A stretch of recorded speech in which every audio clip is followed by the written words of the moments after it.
প্রভাবশালীদের সম্পদ পাহারার জন্য পুলিশ সংস্কার করে লাভ নেই, প্রয়োজন জনবান্ধব পুলিশ। রাজধানীর রাজারবাগে পুলিশ সপ্তাহের অনুষ্ঠানে এমন মন্তব্য করেন সুশীল সমাজের প্রতিনিধিরা। তারা বলেন, রাষ্ট্র নিপীড়ক হয়ে উঠলে পুলিশকে জনবান্ধব হতে দেয় না। রাষ্ট্র ও পুলিশের মধ্যে জনগণের বিভক্তি তৈরি হয়। 2009 সাল থেকে 2024 সাল পর্যন্ত পুলিশে যা হয়েছিল তা নজিরবিহীন। আরও জানাচ্ছেন দীপন দেওয়ান।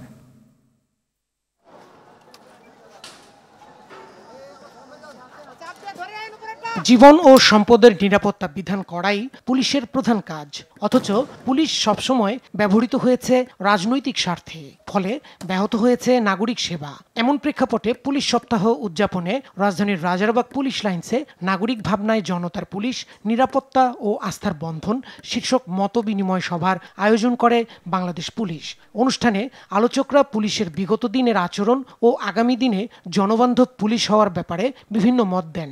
এই ধন সম্পদ এবং অবৈধভাবে অর্জিত সম্পদ, প্রিমিটিভ অ্যাকিউমুলেশন অফ ক্যাপিটাল রক্ষা করার জন্য পুলিশকে কাজে লাগাচ্ছেন, সেটার উপরে কোনো হাত না দিয়ে, কোনো সংস্কার না করে, অল্টারনেটিভস টু দ্য পুলিশ না খুঁজে, মানে অল্টারনেটিভ টু দ্য পুলিশ হচ্ছে পিপল, জনগণ, আপনি তো কোনো সমস্যার সমাধান করতে পারবেন না। রাষ্ট্র যখন নিপীড়নমূলক হয়ে ওঠে তখন পুলিশকে আর জনতার পুলিশ হয়ে উঠতে দেয় না।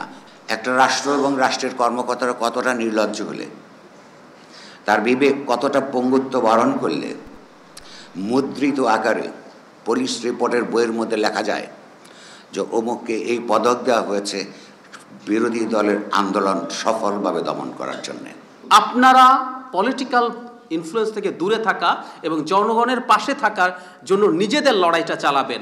শাসকের পক্ষে অন্ধভাবে গেলে কি হতে পারে, 5 অগাস্ট মনে হয় সেটা শেষ পর্যন্ত প্রমাণ করেছে। অনুষ্ঠানে পুলিশ সদস্যদের উদ্দেশ্যে সাবেক আইজিপি বলেন, দলবাজি নয়, দেশের প্রয়োজনে চাকরি করতে হবে। আর আওয়ামী লীগ আমলে তো পার্টনারশিপ নিয়ে ঢাক ডোল পিটাইয়ে, পার্টনারশিপ কার সঙ্গে? পুলিশ বনাম আওয়ামী লীগ, ছাত্রলীগ, যুবলীগ, স্বেচ্ছাসেবক লীগ, এটা তো পার্টনারশিপ না। This is not public. Real public হতে হবে, রিয়েল পাবলিক হতে হবে। Public means public. রাজনৈতিক নেতৃবৃন্দ পুলিশকে যথাযথভাবে পেশাগত করতে চাননি। আমরা কার জন্যে চাচ্ছি আর কি? জনগণের জন্য চাচ্ছি। তো আসলে আমরা যে পুরনো কথাগুলো বলি যে পুলিশ রেগুলেশন সেগুলো পুরনো, ওগুলোর মধ্যে কিন্তু অনেক ভালো ভালো কথাবার্তা আছে।